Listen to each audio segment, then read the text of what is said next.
It would be super cool if Zoom would unmute. That's great. Awesome. Okay. Let me just share that real fast and pick the right screen. We should be good to go. Can y'all see it and hear me okay? Yep, you're good. Awesome. Awesome. Awesome. Cool. Wow. It would be super great if my watch also stopped yelling at me. It's just a weird morning, you guys. So I'll keep this to 20 as best we can. Hi, Hayden. Love you too. So world building in your visual novel, world building we typically associate with sci-fi and fantasy stories, but doesn't necessarily have to be that way. Anything that's where the world is a little bit strange, reality is a little distorted, anything where you need to explain to your reader, oh, okay, this is how this world works. Like, or on High School Host Club's a great example of that. Like, it's technically a slice of life, story where people live in a actual world, but like the world's the school's a little strange, so there's world building involved to explain how the school works. So that's the situation where world building can be used even in a non-sci-fi fantasy setting. So who am I? Oh gosh, it'd be cool if I would go. Thank you. Wow. Hi, I'm Ashe. I'm a published sci-fi fantasy writer. My first publication was in 2009, I want to say. I'm also a solo developer. I just put out my 8th game this year. All short. I do short fiction. They're under 5 hours, 5 to 6 hours at most. I'm also a solo developer. Occasionally, I pull people in for writing and art. I also do art, voice acting, voice direction. I'm the lead in My Only Sunshine. I do audio, that kind of stuff too. Just whatever people need me for. I'm voice director on My Only Sunshine. Well, I'm a voice coordinator, helper on My Only Sunshine. I'm voice director in Battle of Your Heart. I'm voice director on My Sweet Confession from Snowhaven. I'm also one of the reviewers for V and Game Den. If I've been mean to your game, I'm sorry. I promise I loved it. I'm just mean. Sorry. So cool. Some really common traps that people fall into is thinking your audience is dumb. They are not dumb. You do not have to hold their hand. They will figure it out. It's okay. You don't have to enumerate every single little bitty, any teeny tiny detail. They'll figure it out. You also want to take into consideration that your readers have come to play your game, not get taught necessarily. They're not here for a biochem lecture. They're here for cute boys or girls and dating waifus. Got to take that into consideration when you're presenting what this world looks like. Another big thing, and these three are sort of general world building elements that we won't go into too much detail, but the disconnect between the world and the characters. We do not live in a vacuum. We are affected by our world and affect the world that we live in. So it's really easy to see a character and it's like they're not reacting to this world they live in whatsoever, what's going on. You also have things like inauthenticity and inconsistency, where you see this with, readers, users, come on guys, we gotta be nice. Reader players. So you see this sometimes with people who are like building like D&D campaigns. There's a really bad habit of like creating races that are monolithic, and it's like, oh yes, all orcs think the same, and those are little like world building things. So we won't go into too much detail. We're going to focus on visual novels specifically. Wow, cool, hitting my microphone. That's totally professional of me. Cool. Organic learning is the big part of our way that we build the world of our story as a thing that our readers and our players can live in. Think about how you learn and how you learn to live in the world that you exist in currently. You weren't parceled out information. You weren't parceled out information like step by step by step by step. You might have learned something as a kid that didn't have meaning until you were an adult, like a dirty joke or whatever. So think about how you learn, and that's how you can teach the people that are reading your game or playing your game how this world works. You can throw somebody in and they'll figure it out along the way if you present the world properly. You don't have to be like chronological. Okay, this happened, this happened, this happened. Just throw people in. They'll figure it out along the way. It'll be fine. This goes into trusting your audience to figure it out. It's going to be fine. But also, who knows what can be part of the world building in that. If one civilization in this world knows things that another civilization doesn't, okay, now you've created this now you've created this dichotomy of, oh, okay, this is important. These two things are important for a reason. So also think about that, the fact that your world building is an iceberg. Everything you need to know as a writer is the whole iceberg. So to keep your consistency and to keep your authenticity, you have to know it as a writer, but you don't have to tell everybody. You don't have to tell your reader everything. Everything above the waterline on the iceberg is everything above the waterline on the iceberg. That's what your reader needs to know for how the story works. So they don't need to know about the 7 wars or the Dragon King. It's just like, you're good. It's like, oh, okay, fine, go. So what's important to the characters? What do they know? Cool, taking advantage of all storytelling avenues. Because here's the thing, visual novels are a visual medium. They're an interactive medium. A lot of we think of them as games. Think of them also as movies. Think of them also as stage plays. So think about things, how they look, how they play. Because we have the advantage that books don't, in that we have visual storytelling. So comics obviously have this too, TV shows have this too, but we don't have to, we have this extra element. This is from the movie Bright, which is not a great movie. It's all right, but the opening sequence, it goes through these series of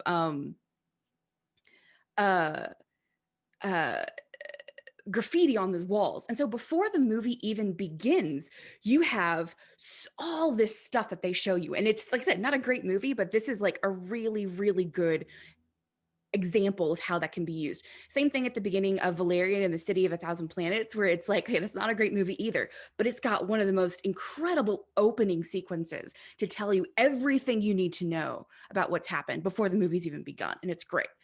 Yeah, no, I do as well, Katie. I do as well. We would spend hours thinking about how the Bright world building works, because it was, but that one opening part is really good. So I like to use it as an example. Okay, these are some backgrounds from one of my games that I had to perish twice. The one game I didn't do my own art on.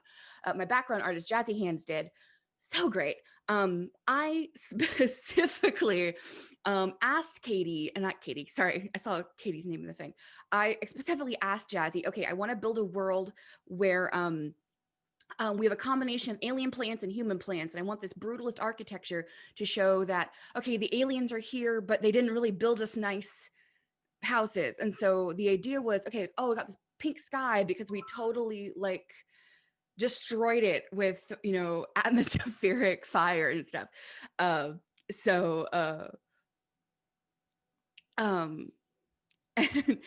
so those were all the elements I wanted to make sure were in the background to show, okay, this is what the world looks like now. Think about, so these are some examples of some games that I thought had some really great background usage. Think about what exists in your own space that not only tells the world who you are, but what your world looks like. If I hold up this like TV remote and it's like, oh, okay, there's a TV remote. Okay, that means there's TVs in this world. Okay, that means there's technology in this world. Cool. Bam, there's a whole lot of information right then and there to say, oh, okay, this is what exists in this world. If I look over and it's like, oh, okay, I have a artist model and I've got Nendoroids, and oh, okay, I get a feeling for what this world is like. Cool. Costume and character design is another really big one. Now, obviously, if you're like, okay, here's an elf, that's a fantasy setting, easy. Oh, here's an alien. Okay, sci-fi fantasy, easy. But there's all these other little bitty elements that can go into things like costuming and how this character is portrayed versus how this character exists in this world. It's all for you, Cody. And they know what I'm talking about. How this character exists in this world. And then how they interact with their world. This character on the far right is from one of my games, Menix. I literally literally never tell you what year that game takes place in, but I like throw this character in this, Grecian historically accurate chitin, and it's like, oh, okay, that's when and how the story takes place. Great. There's so much you can do with just immediate costuming, especially when it comes to historical costuming. This is my cast from I've Had to Perish Twice. This is the art was done by Yoshi Bibi, who is amazing. I don't know if you're here, Yoshi. What the hell? But again, there's a bunch of little bitty elements I asked her to put in that were like, oh, this is how this character works. We have two aliens, but they're in two different outfits, describing their social hierarchy. Um, we have my character Mohammed. I wish you could. My character Mohammed. He's got mechanical parts. Okay, that means mechanical parts exist. So it's little bitty things. Also take into consideration is we I think we as visual novel developers, especially if those of us who are writers or artists, is we forget that music is a thing. I know I do. That's always the thing I think about the last minute where I'm like, oh, shit, I gotta do a score for this. Also take into consideration that that different instrumentations, different combinations of instruments all convey mood, time period, geography, things that work together, that all together will create these associations for your world building. So like putting harpsichord over sci-fi or putting putting harpsichord over Star Trek is going to give you like a way different feel. Or if you have something that's kind of modern, but it's all EDM. Okay, well now we're a little bit in the future. Okay, that's cool. So that's a very like kind of way to round out what the world you're living in is with these very kind of um, uh, uh, visceral, associations. Cool. So this is also my fun thing is also thinking about how your world might possibly um, uh, benefit from breaking tropes and all that kind of good stuff. So let's say I show you, oh, these are some sprites from my game, and you look at them, and you're like, oh, okay, this is fantasy or sci-fi, I guess, maybe. I don't know what I'm looking at. And then I tell you like what they do, and the combination of visual and textual evidence creates this feel for, okay, what this is the world that these people live in. And I've done so with very little actual text. It's just been like, here's like one thing, here you go. And it tells you what the world looks like. Cool. See, 12 minutes. Okay, cool. Character is the conduit. So here's the thing, the main character of your game is who your player is associating and how they're seeing the game and the world that the game exists in unfold. So what your character sees tells you, and what your character sees and how your character reacts to seeing a thing tells your player, oh, this is normal, this isn't normal, oh, this is weird, cool, fine. And also how your character changes over the course of the story tells how the world exists. If your character starts like super racist to orcs, and then as the game progresses, they meet an orc, and an orc is like really cool with them, and they like, oh, now I'm not racist to orcs anymore. Everyone's like, oh, so this kind of sets the idea that, okay, maybe orcs are misunderstood. Maybe orcs aren't as bad as people think they are. Maybe there's some kind of racism problem going on without ever having to actually say, orcs are misunderstood in the world of Astoria. The way your character reacts to orcs is going to tell your reader how the world perceives orcs. And do not shame anyone who is a Mothman lover. Just saying. Drinking water, moving on. Also think about, so this is from one of my games, Heart Connection, where that game is told in 4 different perspectives by 4 different people. And so this is the exact same scene where each of these people meets the quote unquote love interest, and they all have completely different concepts of how to describe this person. And so it's one meant to be a sort of relationship with how they look and how they perceive this person, but how also their species perceive this other person's species. How do elves versus elves, relate to each other? In that game, I have a character who actually doesn't speak the same language as a love interest. And so all his perceptions are just like, this is how this person moves. This is how this person's, does things. And so they don't even speak the same language. I have a character in that game who's one type of elf who's been oppressed by the other type of elf, and so his whole attitude is just like, screw you, you've put me down, I don't like you. And then they eventually fall in love, so it's fine. But also think about how, because we have visual novels and there's a lot of dialogue in visual novels, think about how conversations think about how conversations break down. I can walk up to you and I can show you a picture of like a Bernie meme, and I don't need to explain to you the entire 2020 US election cycle. Maybe. I mean, that's very American centric, but you know what I mean? I can walk up to somebody else in the United States and I don't need to explain the entire 2020 election cycle. The meme is there, or I could walk up with like a more universally meme. I don't know. So I'll amend that to, I could walk up to somebody in the United States and be like, here's a Bernie meme, and they wouldn't have to explain anything, which is actually a factor. That's an interworld kind of intercountry kind of conflict that might happen that would appear in your conversations. I think my favorite is when Teal'c in SG1, and they'll throw like a little idiom at him, and he's like, I don't know what you're talking about. Or Drax in Guardians of the Galaxy, they'd be like, oh, but I could catch it. It wouldn't be fast enough. That's what I'm talking about, is the way characters interact with each other tells you a lot about what the world looks like. If you have humans always showing deference to aliens and then being like super cool with each other, you never need to say, oh, aliens were the ultimate oppressive race. We code switch, we use slang, we use jargon. All these things can be used to show how this world exists, how the people interact with this world that they're living in.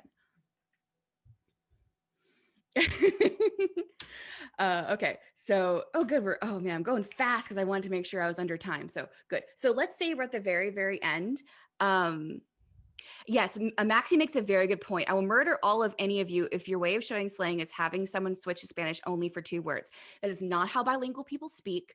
Learn how bilingual people speak. I have made that mistake too, but make sure you do it correctly. I grew up, I'm white as hell and I barely speak Spanish, but I can still notice it because I grew up around so many bilingual people, and it's just like, oh my God, even I know that's not how that works. Come on. So one of the big things is be okay with unanswered questions.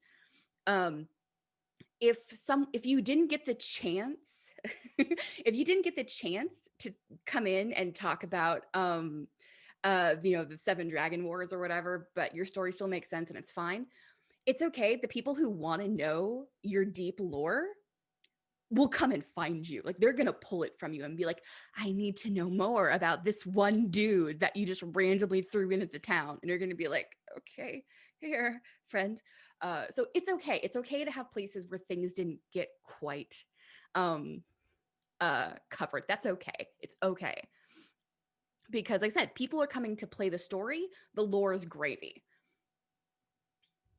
Also, if you do find you're in a situation where you have to sort of throw in, oh God, I can't think of anything else to do, I have to just explain how this works. Oh my God.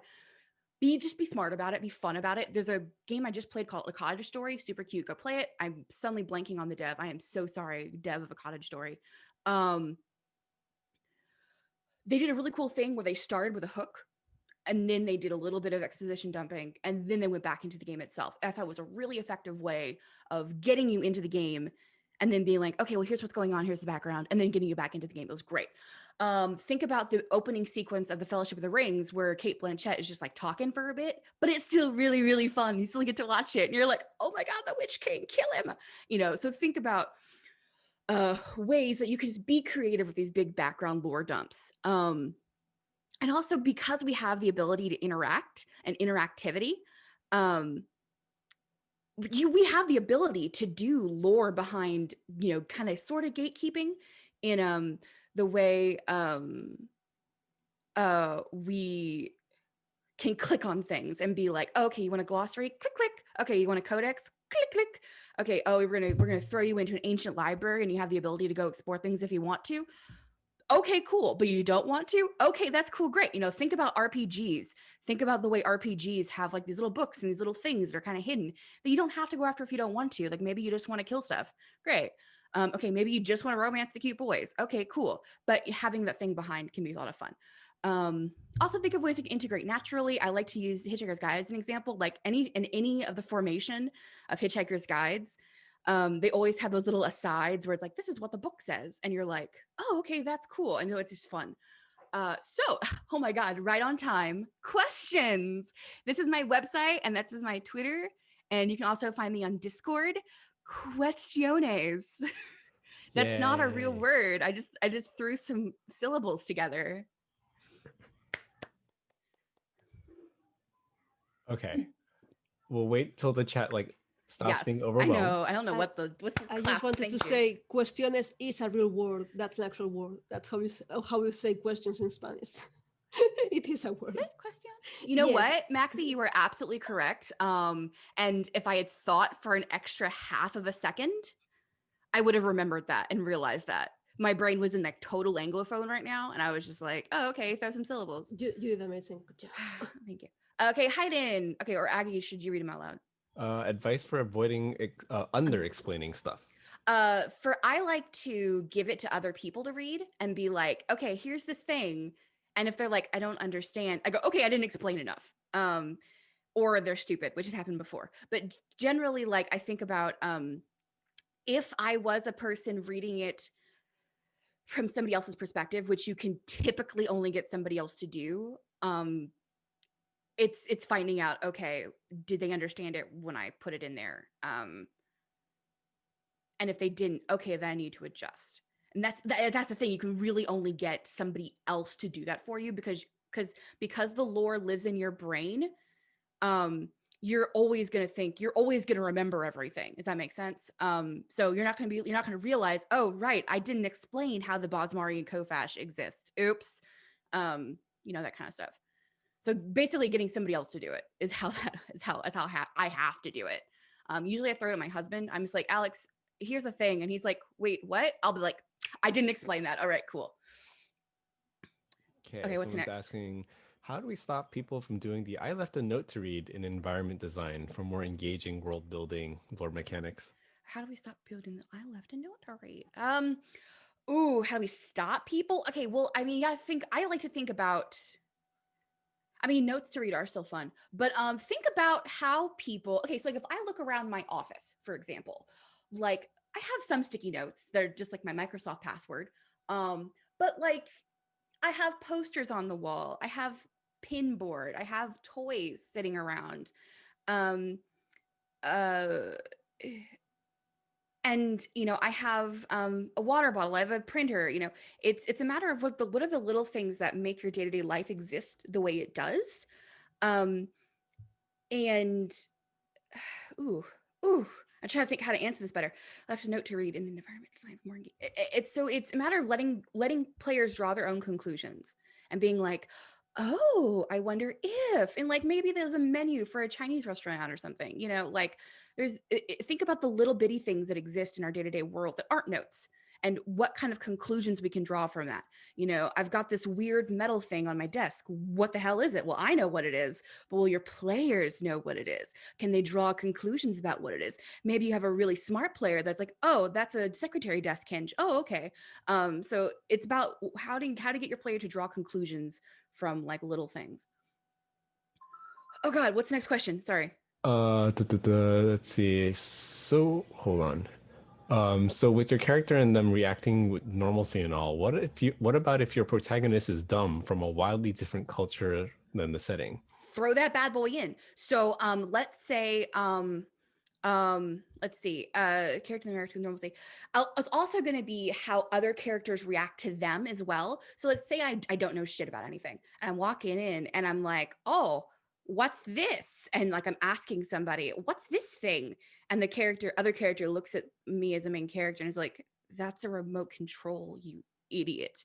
Um, it's the combination of what your MC's perception is, and then what the other people's perception is. My game I just put out is about a quote unquote monster who comes from somebody else's world, and he describes a Christmas scene. And so as they're describing this Christmas scene, you as a player are like, oh, I know what that is. They're in our world. Oh my God. Hopefully that's my goal. But also like how they react to the cultural things is going to be a factor. Like if they go to a culture where people take their shoes off as they walk inside, and this person doesn't, then they're going to react to it and be like, you take your shoes off? And they're going to be like, yeah, we take our shoes off. And so that confusion can still exist. So you just know for that character, it's not normal, but for other people in this world, it must be, or they wouldn't do it, if that makes sense. I may have over-explained that one a little bit. All right, last question because of time. But Okay. when planning a story, what do you typically start with? The world, or the and thus the characters in it, or do you start with the characters and thus bring in the world later? It depends on what you want to do, basically. Okay, so I'm a weird exception. I'm kind of a Tolkienian like writer in that I have been working on the world for a very, very, very long time. And so for me, it's like, oh, here's this world that exists and all this cool stuff happens. So what if this happened to the world? I wonder if there's a story there. And I like pick it out and I'm like, oh, here's where a story could take place. So me, especially since all my games exist in the same world, it's really easy for me to be like, what kind of story should I do? Oh, I'll do a story about a demon. That'll be fun because we haven't talked about Demonborn yet, or goblins, and so that's me personally, but you can definitely do both. If you're going to start with characters first, I think it's really important to think about, okay, what kind of world would spawn this type of character? Like, because you can make characters do whatever you want, as long as you can justify the world that makes them do it, if that makes sense. So me personally, I start with lore because I already have established lore, like 17 notebooks worth of established lore. And so I can just dig in and go, I'm going to do something about that today. But you can do both. It just kind of depends on what you feel like doing. All right. As long as it all makes sense. Cool. Thank you so much. I think, Manuela, you're up.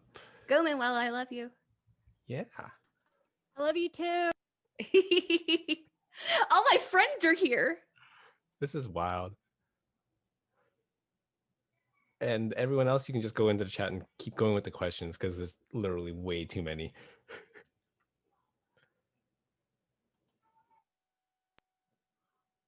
Screen is slowly sharing. Yep. So I see what you're presenting. I can just get rolling. All right. Yep. Excellent. Whenever you're ready.